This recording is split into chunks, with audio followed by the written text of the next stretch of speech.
Welcome into a Monday holiday week edition of the Yanks Go Yard podcast. I'm Adam Weinrib alongside Thomas Carinante. You heard from us on Friday because the New York Yankees signed Carlos Rodón on Thursday night. It was pretty cool, and it required us to go live, I would say, again after the final episode of last week, the Thursday app. We gave you a little bonus, but the joys of going live on Friday mean Friday to Monday. What really changed? The Yankees didn't sign anybody. They lost out on someone who we spent a good chunk of real estate on Friday's podcast talking about the potential of landing him, Andrew Benintendi. We were like, oh, wow, it felt like they probably couldn't afford it, but they keep dropping these breadcrumbs. He must not have a 5-year offer he likes. Maybe he ends up settling for a 3-year. Nope, 5-year mega deal with the Chicago White Sox Friday afternoon after the podcast. So much for following those breadcrumbs.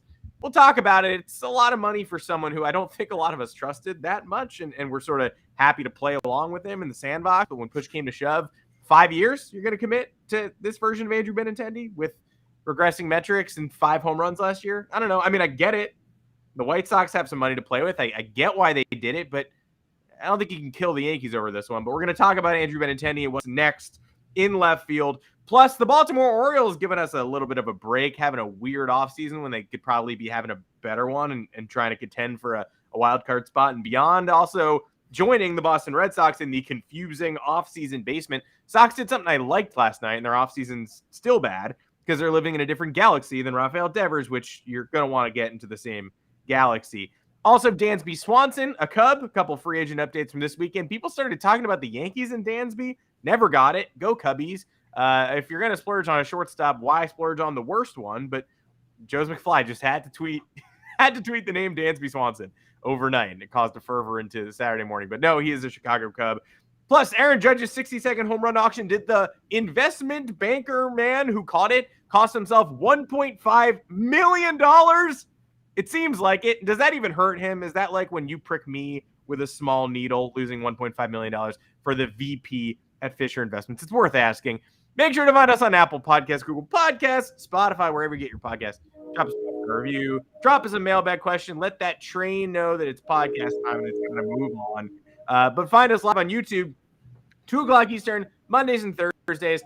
We'll wrap up this pre-holiday week with another pod on Thursday, and then it's off to the races for y'all. We're going to be taking some time off to celebrate holidays with our friends and family. But the baseball media landscape does not sleep, so we will continue to produce content for all of y'all in accordance with signings that go down. Thomas Carinante, welcome to the podcast. I feel like I hadn't thought about Andrew Benintendi in any compelling way until we were live on Friday, and I was like, oh, you know what? I mean, if they want to do it, then they want to do it. But somebody wanted to do it more, and that was the Chicago White Sox. I'm not upset by this. Earlier in the offseason, I questioned it. There was a Yankees Twitter, crazy place. I don't even know why I respond to it. I don't even know why I associate myself with it, but people were like, I need Andrew Benintendi in pinstripes next year. Do you? You needed Andrew Benintendi in pinstripes. He played 33 games. They were below average 33 games. He's had to reinvent his entire hitting profile, which is not really anything the Yankees are in desperate need of, especially if he's going to – you have to think, right? You're on the Royals. It's lower stakes. You're dealing with a lot less pressure. You have to think there's going to be some sort of a downturn in production when you're going to a higher leverage scenario where the expectations are much greater. And maybe I'm wrong about that, but I think we saw right off the bat, he was hitting 3-something in Kansas City, never striking out, comes to New York, immediately doesn't hit the ball, immediately starts striking out a ton. Again, it was a very small sample size. It ended up being 33 games. He started turning it around over like the final 10 of them or whatever before breaking his wrist. But if you're talking expenditures, right? Do I disagree with this deal? Absolutely not. The man's 28 years old. This deal will take him through age 32 or age 33, which I think is totally fine and okay. I think Andrew Benintendi is someone who will age well based on his frame and his athletic ability and his hitting style at this point. Do I think it was an absolute necessity that the Yankees made that expenditure? Absolutely not. Outfielders are the most expendable asset out there. I apologize to outfielders for saying that, but there are 3 positions in the outfield.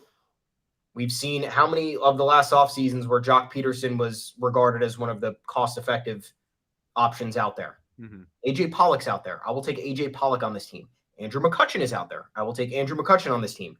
Those will be one-year commitments. Those will be under $8 million. Move on after 2023, maybe. Maybe you give them a team option for 2024. You lessen your luxury tax hit in 2023. Mm-hmm. You give them an option to maybe return next year if the relationship ended up panning out. Whatever.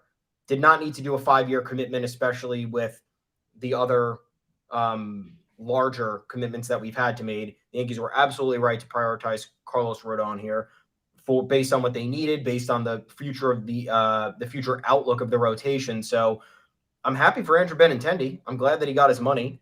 I'm glad that he's going to a team that's actually okay. I know the White Sox were incredibly disappointing last year, but they still have the makeup to do something. They're in a very weak division, so you never really know what's going to happen in the Central year in and year out. But to me, on the surface, I think the Yankees could do better for less or get a different element in regard to what they might be looking for in the roster makeup with less of a commitment there. 5 years is a lot.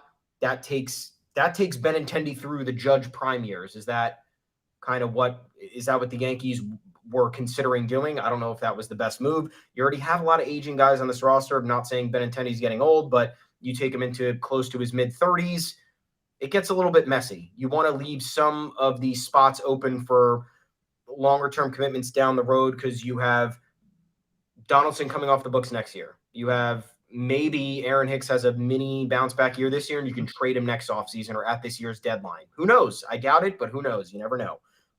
You have Bader coming off the books.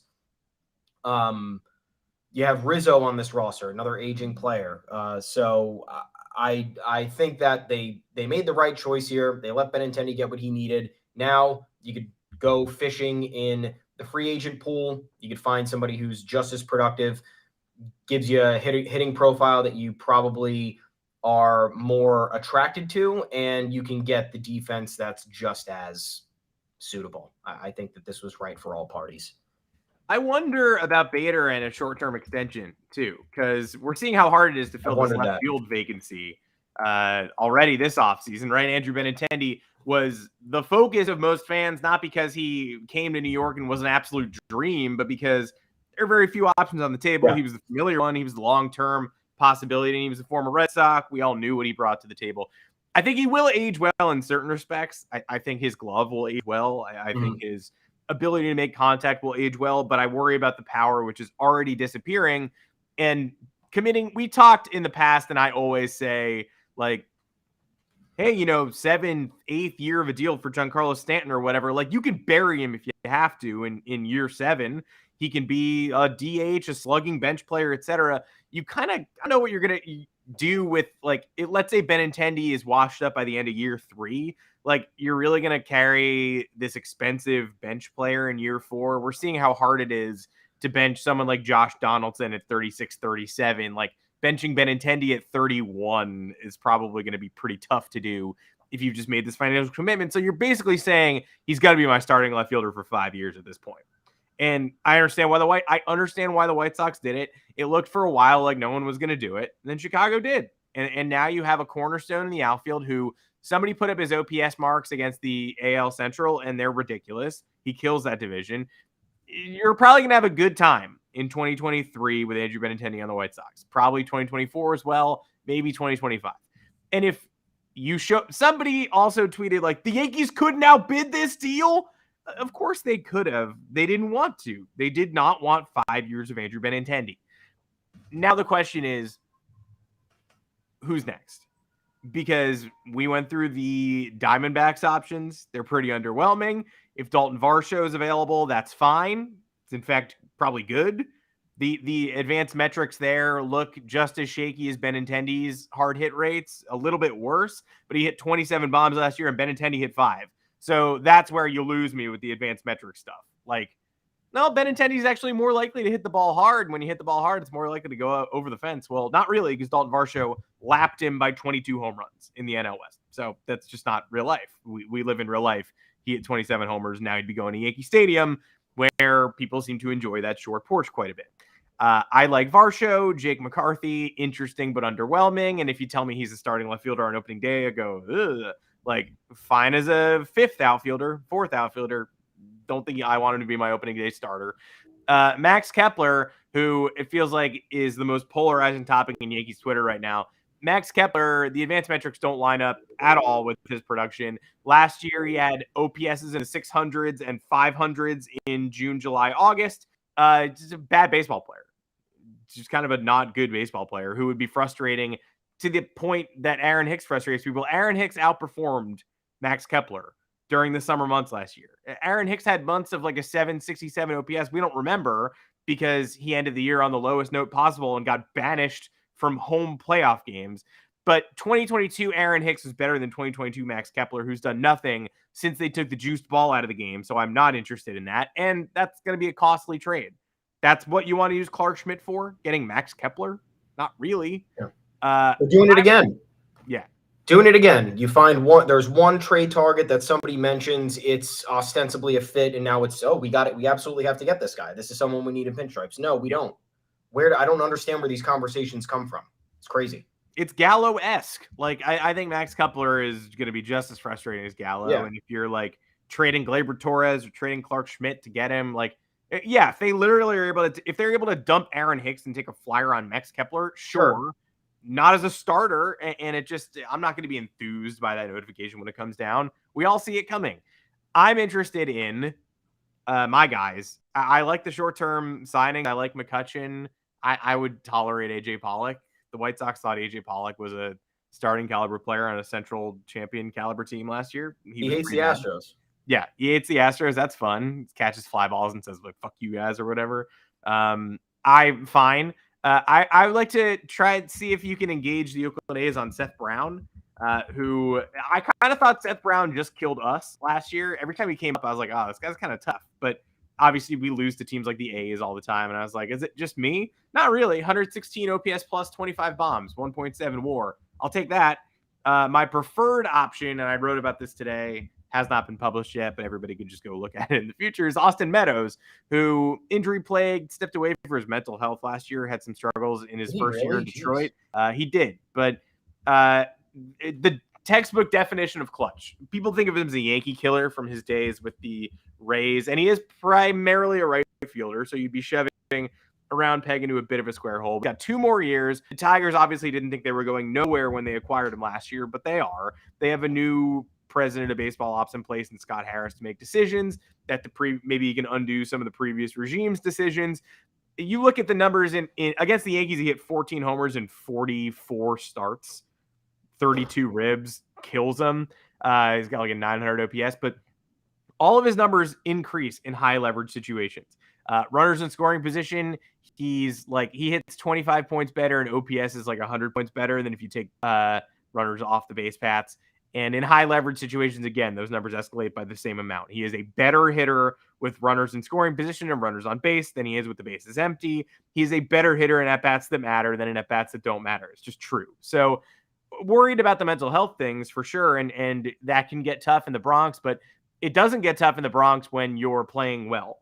So if he hits to the back of his baseball card, which he even did last year, hitting 250 with a 343 OBP in 128 weird at-bats nobody really remembers in Detroit, the fans will love you. I don't think, mental health struggles obviously translate across regional lines. They're not going to disappear when he arrives in New York, but the fans aren't going to be particularly tough on Austin Meadows just because he's a Ray or just because he's a new addition and he's not Andrew Benintendi. If he comes here and performs, which he's done everywhere he's ever gone, fans will treat him well. I think so too. The mental health thing does worry me though, because New York doesn't help that. We've seen it with countless players, especially over the last few years. Joey Gallo was the latest, talking about how he didn't feel safe walking on the streets of New York. Crazy stuff. Yeah. But Hope Meadows is doing well. I would take him. I certainly would take him. Another lefty bat. He hits for power. You have right field, obviously. And if worse comes to worse, I think you can just figure out, again, with these other left fielders, right? It's either you overpay for a star, which you don't need in left field, or you take a flyer on somebody who is solid or has a decent resume, don't pay a huge price. If it works out, huge win. If it doesn't, I guess Oswaldo Cabrera's playing left field. Doesn't it, it just is what it is. Or you explore options at the trade deadline. I want Ian Happ here. I don't know how many more times I could talk about it. I've tried the whole thing, speaking it into existence, meditating at night, doing my ohms extra loud where the walls vibrate. I'm not getting my way yet. Maybe I have to do it through the trade deadline. I don't know. That's the guy for the Yankees, in my opinion. Anybody else who's coming here in between should be a low-cost, a high-reward endeavor, and nothing more. Speaking of low cost, is that what this is? I low guess. Price? I don't know. Corey Youmans, I don't know how to say his last name. I like Youmans. No one knows. And Corey is not going to come on this show ever based on he's not. The stuff we've written about him. So Corey Youmans caught Aaron Judge's 62nd home run in Arlington, Texas, the night Aaron Judge broke the AL home run record against the Rangers. Yeah. And it was funny because he's the vice president of an investment firm that manages, I think, billions worldwide. I think when we first learned about that, he was being interviewed by some press as he walked out of the ballpark. He said he wasn't sure what he was going to do with the home run ball yet. In classic financial man fashion, he decided to take the route to attempt to make the most money. Why be benevolent in any form when you're a gajillionaire? Why give the ball to Aaron Judge when you don't have to? Why donate the ball to a museum when you don't have to? Why not just take the most money possible? Well, long story short, Youmans was offered $3 million at the time of catching the ball, turned it down. Ball went to auction. $1.5 million was the final sale.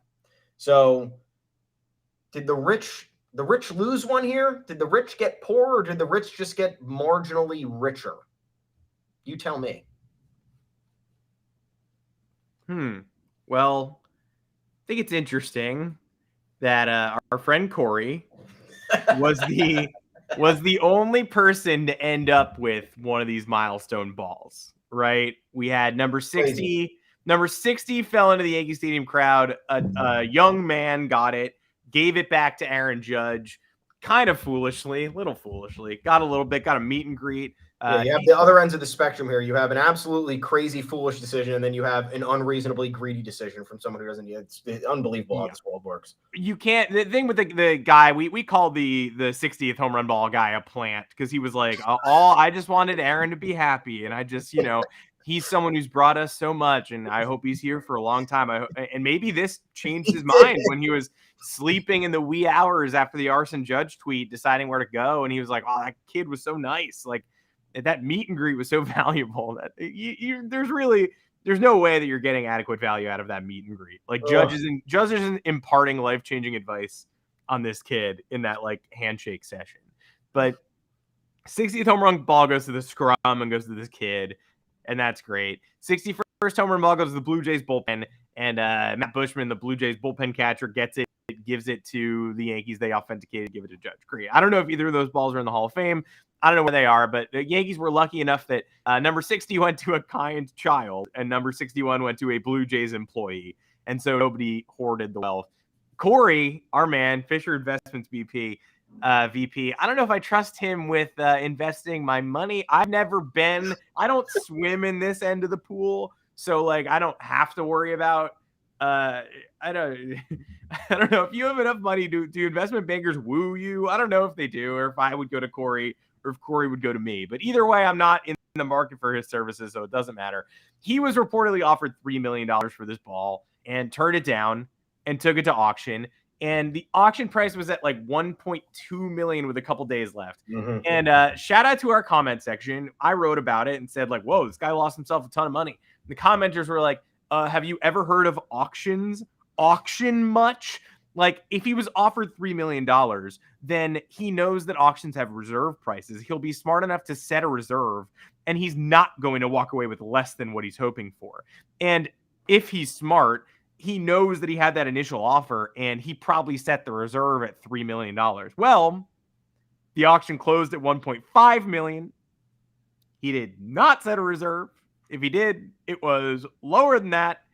He lost half the money he would have made. which, Corey, it's a terrible investment.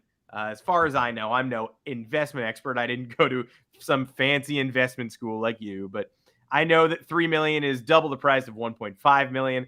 He ran it through Golden Auctions and released a statement saying, "Congrats to Joe." I guess Joe is whoever bought it. Given the historical significance of number 62, it was important to me that the selling process was fair, accessible, and transparent. Joe seems like a great man and the perfect steward for this special piece of MLB history. Corey, you took a bath, my guy. You don't have to be kind. You lost half of the money that you could have had. So the money grab, I mean, 1.5 million, it's not nothing, but it's less than the money that you could have gotten. Yeah. Sorry, man. Speaking of money, I think that's all we need to talk about that, right? That's I think so too. Considering I've already gotten a private citizen angry at our podcast, yeah, I think it's probably all we need to do on that.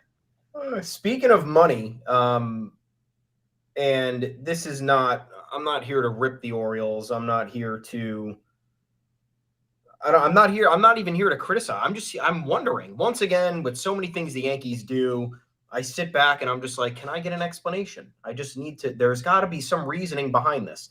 So far this offseason, the Orioles, who finished 83-79, it was their first above 500 record since 2016. 2016, I think it was. I believe so. Good team. Huge run. Yeah. All with these prospects that they've drafted over the last few years. All these guys are coming up. They're developing at the perfect time. They're hitting their stride. They're showing, or at the very least, most of these guys have at least shown an inkling of potential to be everyday major leaguers, whether it's a star or whether it's just an everyday outfielder or whether it's a guy who you can rely on to come off the bench and fill innings on defense or get a pinch hit or whatever it is. They've had a lot of success in the player development pool with at least position players. I wouldn't say so much for pitchers for them. And they have no money on the payroll. I think they have 40 million committed to, might even be less than that at this point. It might be something egregious. I know for a fact it's under 50 million. We could fact check me at the end, but you head into an offseason where the Orioles, once again, great trajectory here, promising future, giant void at shortstop. And they have all the shortstops to choose from, all of them. And they have endless money to make one of these guys come to Baltimore.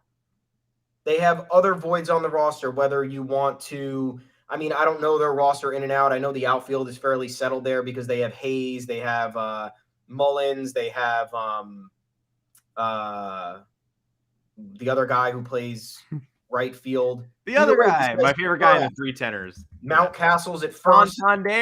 Santander, who's good, but you could figure out something with him. Mountcastle's at first. Adley Rutschman's behind the plate. You could theoretically figure out third and short. I don't know who's at second base for them. Either way, they need pitching too. There's a ton of pitching that they need. Whether their bullpen was actually good, but the starters, big problem. This offseason, they spend $10 million on Kyle Gibson. They have been mentioned in rumors for Michael Wacha and Rich Hill, and they have watched every shortstop go off the board. Carlos Correa, gone. Trey Turner, gone. Xander Bogaerts, gone. Dansby Swanson, who was the last of the group, who you would have thought was probably going to sign for over $200 million based on how the market for the other guys was trending and based on the strides that he's taken over the last 3 years. While, his defense has remained great, his bat has finally come around, over these last 3 years. Signs for 7 years, $177 million with the Cubs. That's a $25 million AAV. Now, I was questioning why other contenders might not have been in this. I even wondered why the Yankees didn't, if that was the price, why the Yankees weren't like, we could do this, trade one of these guys, figure it out. I'm not mad that they didn't. I'm just wondering why you don't take the most cost-effective deal for a shortstop out there. Over the past 2 off seasons, guys, remember, Dansby Swanson essentially made Marcus Semien money, and Marcus Semien's not a shortstop. So you have him go to the Cubs. I'll rip the Red Sox for not signing Dansby Swanson, who Dansby Swanson undoubtedly would have kicked our ass if he was on the Red Sox. Yep. The Dodgers, I know that they're trying to reset the tax, but they're known to always kind of figure things out. I don't know how you're not in on him. But the Orioles, this is not a $350 million deal for Carlos Correa. This is not an 11-year commitment for someone like Xander Bogaerts, who you can obviously see the warning signs once he hits his mid-30s. This is a 7-year deal for a 28-year-old player. You would have got all of his prime years. What are they doing in Baltimore? I don't understand it. I get not signing Jacob deGrom. Okay, sure. Maybe not doing a short-term high AV for Verlander, but like you could still afford to do that anyway. What's the wait here? They could have been in on the Carlos Rodón sweepstakes just to drive the price up on us if they wanted to. They didn't do anything. Crazy. Yeah. The interest has to be mutual, so I doubt Jacob deGrom was like clamoring to go to Baltimore, but that doesn't mean you can't do anything. They have the Astros brain trust there. It's Mike Elias and Stig Bigdahl. Like, it's Astros geniuses who orchestrated a tank and spend in Houston, started the tank part in Baltimore. They got Gunnar Henderson, Adley Rutschman, DL Hall, Grayson Rodriguez. The farm system is beastly. Heston Kjerstad, Colt Cowser. Like, they just keep drafting these high quality bats. A couple arms. There are a few arms short. Many of them are close to the bigs. That's great. Last year was an early arrival for the Baltimore Orioles. Nobody saw them in the playoff push, but there they were right at the end. Gunnar was amazing. Oh, Gunnar at third base. Yeah. Sorry. Yeah. Now we don't watch the Orioles every day, right? But right now it feels like the O's have one of those cores that's really beloved by fans, but not good enough. Where like Orioles fans will look back in 20 years and say, "Oh, I loved having Ramon Urias. That was so fun." Like, man, Jorge Mateo, what a fun player. Like Tyler Nevin, Ryan McKenna. I enjoyed it. Like I'll beat those guys at FanFest. But if you're trying to win a wild card, win a division, win a World Series, Carlos Correa needs to follow his Astros brain trust to Baltimore. You can totally stomach a 13-year deal there.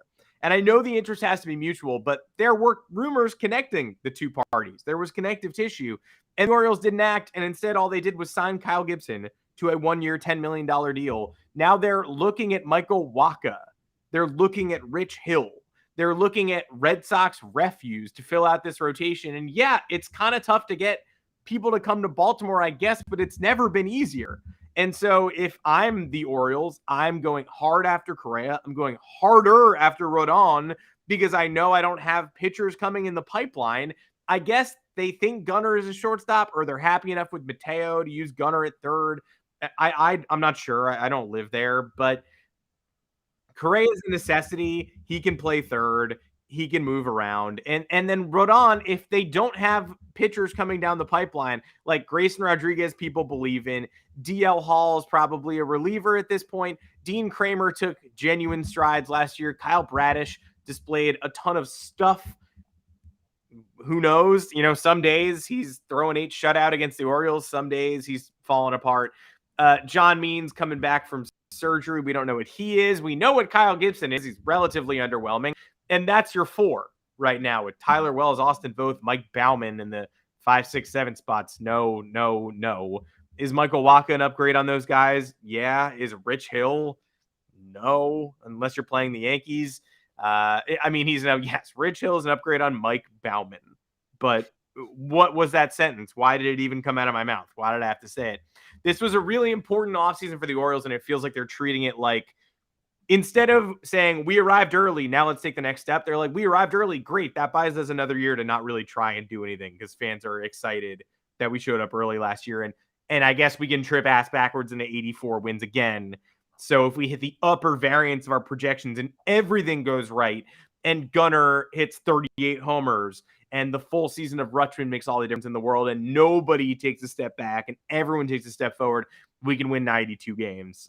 I guess that's what they're saying, and that's a very reductive McKinsey Astros-ish way to look at this thing, but just be cool to your fans. Go chase one high-dollar player. It wouldn't be a folly at this point in time. You're right on schedule. You can do it. Yeah, and forget about, look, maybe I'm being a little bit harsh and saying, maybe they should have went all out. I'm not saying that at all. I'm just saying there wasn't one signing here. And I understand that they have confidence in their young guys. Damn it, I was wrong. The payroll's $52 million. Fuck. No, well, that's okay. All right, cancel the set. But guess what? That was before Gibson. So it was $42 million before they signed Gibson. Oh, and they signed Adam Frazier. So before they signed Gibson and Adam Frazier, this payroll was at under that was $38 million. Am I mathing right? I think so. Yeah, I am. It was under $40 million before they signed Adam Frazier, who is not the player that a lot of people thought he was, and they signed Kyle Gibson, who is a rotation lengthener at best. Can he impart some wisdom on the young pitchers? Absolutely. Yeah. Is he going to win you 12 games? I don't think so. I really don't think Kyle Gibson can win you 12 games at this stage. I could be wrong, but he won 10 last year. 10 last year, 10 the year before. He was an all-star the year before. Get out of here. Yeah. Enough. But the NL champion Phillies just didn't want anything to do with him this winter. Like, did they even think about it? Not really. They didn't use him in the playoffs. They didn't use him in the playoffs more than a couple of times in mop-up duty. It was like a joke. It was like a make-a-wish when they put Kyle Gibson in the game. So, I mean, yeah, rotation lengthener, but nothing more, and that's your offseason. And Adam Frazier thinks he's starting. So, yeah, Adam Frazier will be roving on that roster for sure. You know, I look just on the surface and I'm like, you couldn't do Chris Bassett? Maybe they couldn't. Maybe Chris Bassett wanted to go to a better team. You couldn't give Tyler Anderson a lot more money. I know he wanted to be on the West Coast to be with his family, but what if you up that offer to $17 million a year, which I think maybe would have been fair for someone that good. At that point, Tyler Anderson signed for $13 million a year, and you're like, what did this guy just do? He had the entire offseason. I still don't get that one. Yeah. You look at a guy like Quintana, signed with the Mets for 2 years, $26 million. I think that's a really good deal for the Mets. Ross Stripling, 2 years, $25 million. He was already in the division. So yeah, I did nothing, just doing nothing here. And the other position players, I understand, were a little bit kind of difficult to navigate, but shortstop was the layup. Shortstop was the absolute layup. You had a pick of 4 superstars. You got 0 of them. Anyway, one of those superstars, in my opinion, I think Dansby Swanson's a superstar. Is now a Chicago Cub, 7 years, $177 million. I'm not going to do a whole lot of talking on the Yankees part here because the Yankees have made it clear that they're not doing this. The Yankees have made it clear that they're going with the young guys. They're going to wait it out. We liked what we saw from Peraza in his playing time over the last month or so of the season. So there's no reason to spend $177 million on an asset that you don't necessarily need, especially when there's other costs to be had. You want to avoid the last luxury tax threshold, which I think all of us kind of understand. But Red Sox, man, what are you doing? Red Sox, again, you have an opportunity to acquiesce after one of the largest disappointments in franchise history by letting Xander Bogaerts go, and not because you didn't match that contract. It was because you offered him 1/3 of what he got in free agency the offseason before. 1/3 you offered him. He got $280 million. You offered him 90. Really bad. Really bad negotiating in Boston. Really bad everything in Boston. I don't know what Boston's doing. They've signed Kenley Jansen. They've signed Chris Martin. They've signed Justin Turner. I don't know what the outlook of this team is. Very confusing. At least if you sign Swanson, you get yourself a shortstop. He's a bearded dude, so he fits right in. Improves your defense immediately at the position, in my opinion. Arguably improves your offense, too. If you look at the numbers, since the start of 2020, Dansby Swanson has more home runs and RBIs than every single free agent shortstop dating back to last offseason, with the exception of Marcus Semien, who is a second baseman, but he was highly regarded in the shortstop class because he previously played there. Semien bested him in home runs and RBIs. Corey Seager bested him in home runs, but not RBIs. Dansby Swanson, 10 home runs in the short in 2020 with 35 RBIs, 27 and 88 in 2021, 25 and 96 in 2022. First All-Star season this past season, first Gold Glove this past season, missed only 2 games over the last 3 years. And you want to talk about a team like the Red Sox who's trying to be financially prudent with their money. I guess. I don't really know what they're trying to be, but I guess that's what they're doing. Yeah. It would seem they're trying to be financially prudent by not giving an 11-year offer to Bogaerts, to obviously having restrictions with Rafael Devers and whatever extension talks are coming up. But again, 7 years, all of Dansby Swanson's prime. You're not. You might. You would get a max 2 years of regression on this deal, absolute max, and I think it's probably just one. on a 7-year deal for a guy going age 29 to age 35. Athlete, bat's been coming around the last 3 years. World's better than it was his first 3 years in the league. I don't know how the Red Sox are not in on this, but it's made my life easier. That's why I'm wearing the Cubs hat today. Let's go Cubs, even though the Cubs also completely directionless. I don't know what you're doing. If any Cubs-related person wants to come on here and talk to me, happy to hear it out, but you got me lost. That's the biggest problem with the Swanson deal. It's not that the Yankees did not make it, which if you're going to power rank the shortstop contracts that the Yankees should have or could have signed or explored over the past couple of years, Correa's last offseason is still the number one because he ended up opting out after one fucking year. And I think we all could have agreed that having Carlos Correa on the 2022 Yankees would have been beneficial. I think we would have enjoyed that. And he would have left and we would have never had to think about it again. Wash our hands of it. Corey Seager's still made a lot of sense, kind of, although it's a monster amount of money. It probably stops you from Rodón, who I'd rather have, I think, all things considered. I want the people who want to be here. I don't want the people who are looking for a reason not to be here. Benintendi was one of those people who was rumored to be looking to the Midwest or the South or not the Northeast. And like, I tell you what, if I'm hearing that, I hope I don't know if it's true or not, but I definitely don't want to stake 5 years of my financial future on someone who doesn't really want to be here. And so I don't know what Dansby Swanson believes, etc. But I'm looking to prioritize people who want to be in the Bronx specifically. I think Swanson slots in basically right alongside Seager in the top 2 or 3 of the shortstop deals the Yankees could have signed, and we would have had a pretty good time rationalizing it. I don't mind losing out on him. He obviously is a contract year specialty, someone who had his best ever season the year right before free agency. He's also a lifelong Braves fan, a leader in that locker room, championship winning shortstop, got the mentality for the postseason. I'm surprised they let it get to this point, and they're going to hand the keys to a rookie next year, I guess. All in all, I think the Yankees could have signed Dansby Swanson, could have thrived by signing Dansby Swanson. Not going to kill them for not doing it. And I also just never really connected them here because I thought, oh, he'll be a Brave for life. And then after that, I thought, well, he'll go to the highest bidder at the end of the shortstop free agency, whether it's the Twins or the Cubs or the Dodgers or the Red Sox. But they apparently are living in their own galaxy now where Xander Bogaerts leaves. They don't take care of him. They disrespect him. He never would have left if they hadn't disrespected him. And then we're like, well, they'll learn their lesson. They'll give Rafael Devers the Judge deal. He gets 9 years, $360 or 10, $380 or something. And then no, according to a report from ESPN's June Lee today, the Red Sox and Devers are in different galaxies in their extension talks at this moment, which, again, I'm not an investments expert. Corey Yalmans is. I'm not a galaxy expert, but I do think you want to be in the same galaxy as the person you're negotiating in. Far be it for me to tell the Red Sox how to do business, but I plan on doing it anyway, so I will. I even like the Justin Turner signing, kind of. But when they get Trevor Story, they're like, well, he's not the Bogaerts replacement, and he is. They get Justin Turner, and they're like, well, he's not the Devers replacement. Well, he is. We just saw you do this last year. So all this is to say, I never expected Swanson to be a Yankee. I don't have a problem with that deal. I think it would have been fun if he came here on a similar deal or a high-dollar Correa type deal with the opt-outs and all of that, where it's like a 3-year deal, but you know he's only spending 1 here. That would have been the dream. It was never going to happen. The problem is the directionless Cubs, because we want Ian Happ.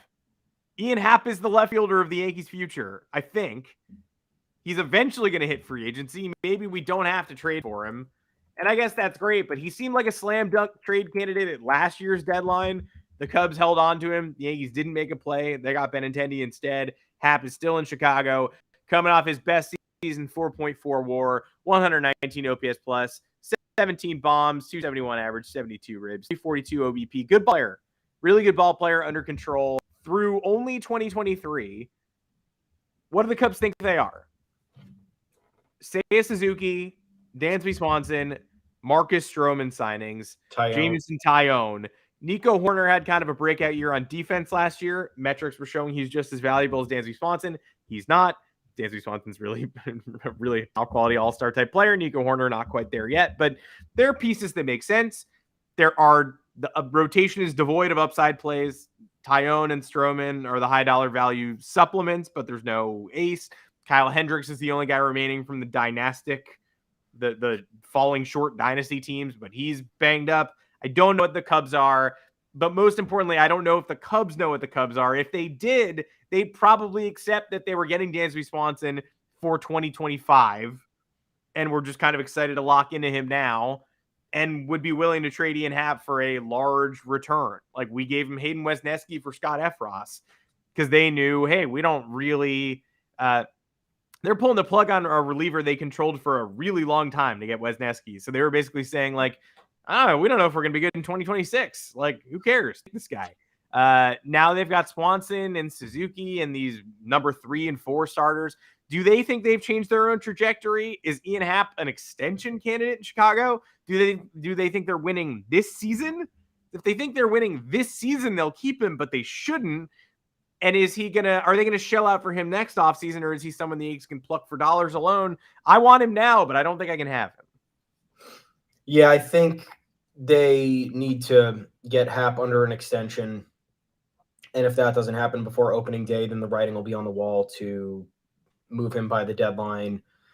At that point, you hope the price doesn't go up too high. I know he'll have half of a year less of team control because he's getting closer to free agency. But when you're trying to get impact players at the deadline, it doesn't really matter how much time they have left.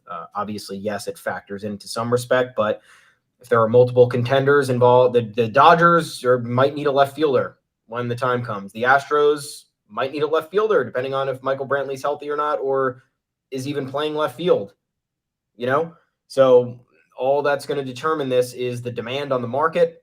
I don't know.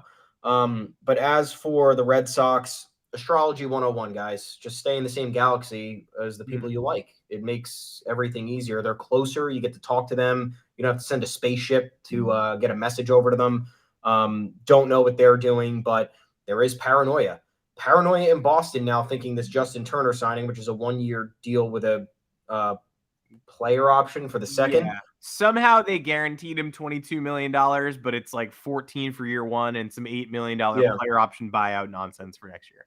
Yeah, but now it has people wondering, it's like, is this the contingency in the event Devers leaves? But then again, look, for as much as I hate the Red Sox, for as dumb as I think they can be, you can't be this dumb.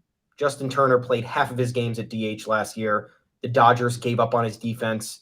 They look like they're willing to put a prospect there on opening day in Miguel Vargas if things go as planned. If not, Max Muncy can play third.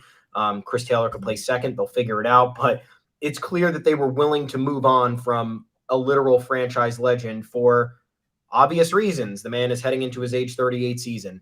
If the Red Sox think somebody heading into their age 39 season in 2024 is an adequate replacement for an MVP caliber third baseman, then we need to send as many ambulances to Boston as we can because we got to get those people some help. I don't know. I would be speechless. And finally, with the Sox fans at this point, I think I gave you guys kudos last week or the week before, but good for you for speaking up because every other time you're the company man. You're tooting the horn on the Mookie Betts trade. You think you won that trade because you made it to the 2021 ALCS. You're excited about trading Hunter Renfroe for what, a top 9 prospect.